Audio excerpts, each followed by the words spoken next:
tires, brakes, exhaust, lights, bearings, stickers. There are all kinds of upgrades that people look to do with their motorcycles. And as a woman rider, I've obviously upgraded my bike in some ways, and I wanted to cover today what some of those upgrades look like, why I choose them, and how this makes me a better rider. And stick around to the very end because we're going to cover the number one upgrade that you can make to improve your riding experience, regardless of your bike or riding style. So let's go take a look.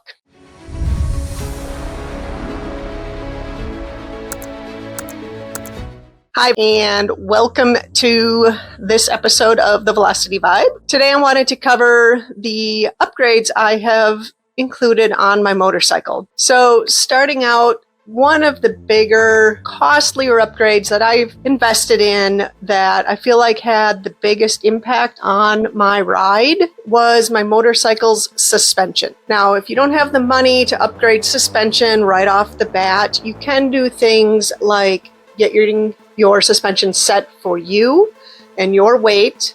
This may require a new spring or set of springs for the forks or shock, but just that basic suspension setup will definitely help on pretty much any bike that you're riding. Now, if you have some money and you're really looking to improve that ride, depending on the bike, a suspension upgrade can be so worth the price. Personally, I chose to go with Öhlins. I've had really good experiences with their products and they've worked really well for me. So on my motorcycles, I have Öhlins internal cartridge kits for the forks, and there's also sprung for my riding and how I like to ride. And then on the rear shock, I've completely replaced that with the Öhlins TTX with the remote preload adjuster. So this allows me to adjust preload a little more on the fly, makes it a little bit easier to make that adjustment, especially if I'm going to a different track or on the street, perhaps carrying a passenger, then I can go ahead and stiffen that up real easy. Overall, suspension is by far the best upgrade I have made and has had the biggest effect. On my motorcycles, I also have what is called the over suspension.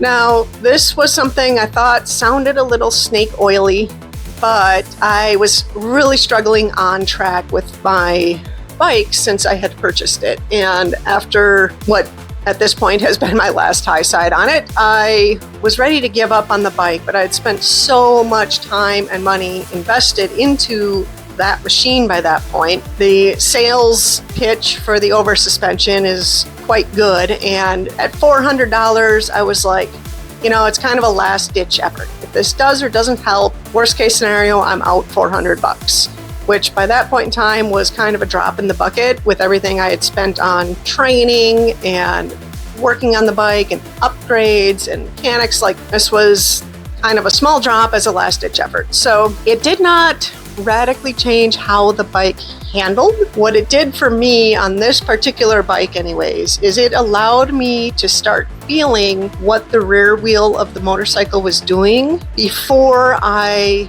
was heavily on the rear wheel. So what I realized was that I had been able to ride the front end of the motorcycle or the back end of the motorcycle, but I could never feel what was going on both ends at the same time. So when I was transitioning from the front to the rear, I was struggling because I couldn't feel what was happening. And the over suspension has allowed me to do that. It has also, with that feedback, allowed my suspension guy to make some tweaks to my rear shock. He revalved it to increase that feeling even more. And it has made a world of difference in my confidence and in my ability to ride the bike, just because I can tell what's going on. So if you're on the struggle bus, is it worth it? Yes. If you're not on the struggle bus, is it worth it?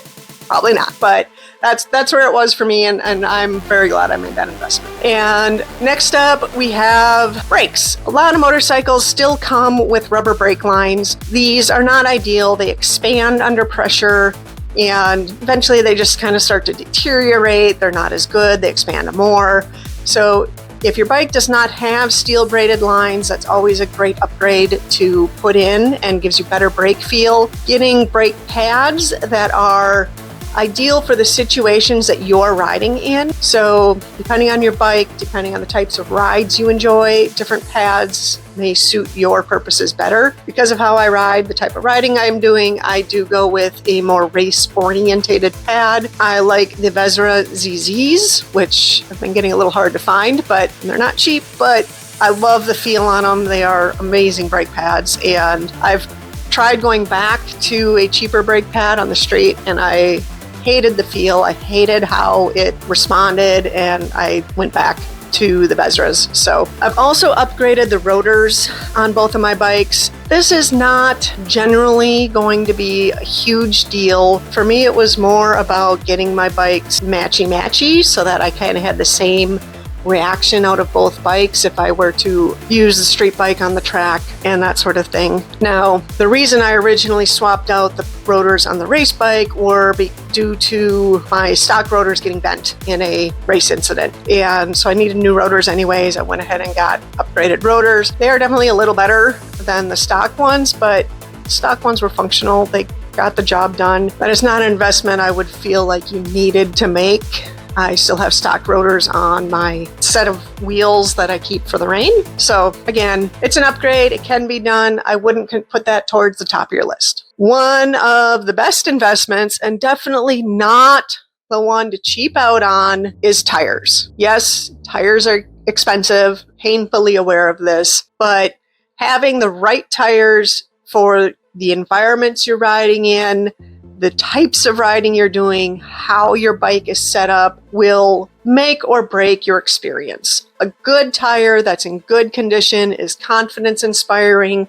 It can help you get through situations, and it's just going to make your ride overall way better. Even if you're not sure which tire is the best one for you, there's obviously plenty out there. If you talk to a local store representative, they can probably help you pick the right tire based on what your riding style is and where you're riding, the types of weather you're riding in. But do not cheap out on tires. If your tires are getting worn out, replace them. I have made the mistake of cheaping out on tires, and it cost me because I ended up crashing.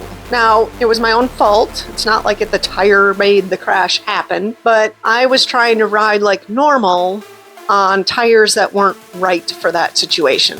And a worn out tire is even worse. It doesn't have the available grip. They can blow out, whatever the case might be. Do not cheap out on tires. Get the right tires for you and your situation. You may have to try some different brands and different types of tires to figure out what you like the best as well. So over time, you'll start to figure out what you do and don't like and where your riding is taking you. You know, for me, I've been a year-round rider at times, and in those cases, I needed a different tire than I do now, where I'm mostly just a weekend warrior when the weather is a little better. So different tires for the same rider, depending upon what I was doing. So definitely be prepared for that and try the different brands, see what you like, see what works for you. For the average rider, for the most part, an exhaust is not an upgrade the typical street rider or even newer track rider needs to be doing to their bike. Plus, if you swap out the exhaust, now you really should go get that bike tuned. So now we're talking, depending upon where you live, another $700+ to get your bike tuned so that it can run that exhaust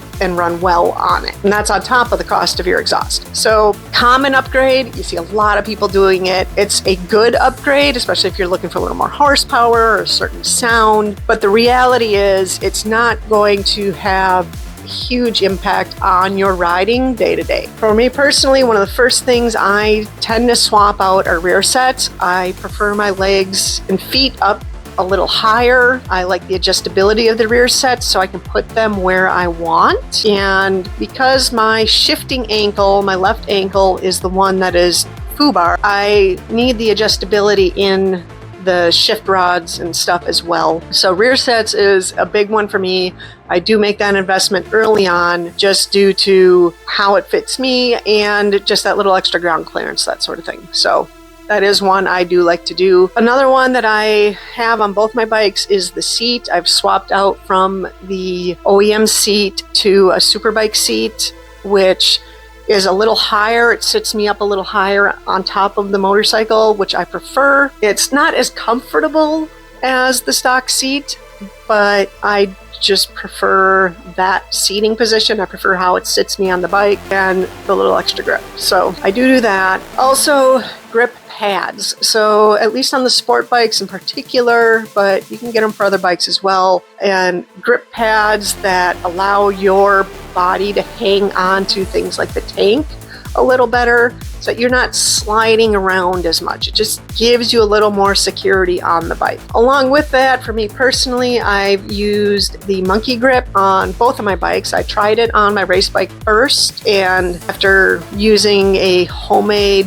type of thing that was kind of similar but wasn't holding up. So I tried the Monkey Grips on the race bike first. It was awesome. I loved it. I had a tank extender on my street bike at the time, but realized very quickly that pushed me back actually too far for me. And it made riding that bike pretty uncomfortable. Like once I was riding, it was fine, but stopping, getting on and off the bike, all of that, it made it really difficult. So I actually upgraded to Monkey Grips on both bikes and much happier. I'm so much more comfortable and secure on the bike.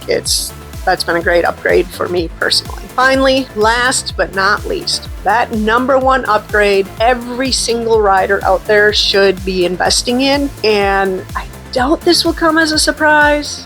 Maybe it will. You as the rider. Training, making time to practice the skills you've been taught. No matter how experienced you are, taking some time every now and then to go work on those basic skills. It's amazing how rusty something like smooth brake application and smooth brake release can get if you're not constantly practicing it. If you have any money to spend on your motorcycle and you have not yet invested in your training and your skills, that is where that money should go. Even if you don't have money to spend, there are groups, there's probably somebody in your area who could help you, offer suggestions, find the coaches, the people who train at the MSF, who maybe train at a riding school. Some areas, there's groups of people who get together just to practice riding skills. That is the biggest upgrade that will improve your ride more than anything else. It will make you faster, safer, more confident, and it will help you avoid bad situations more than any other upgrade on your motorcycle will do. So if you're going to invest in yourself,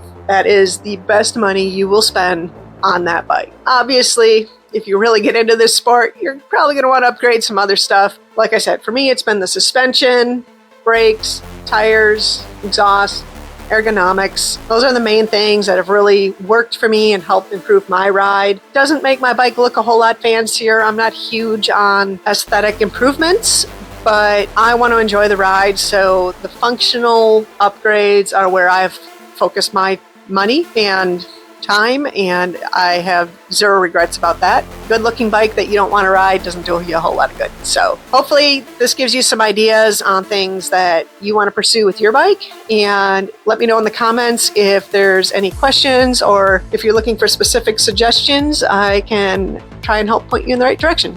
So let me know in the comments, and don't forget to subscribe and like if you enjoyed this video. Stick around for more.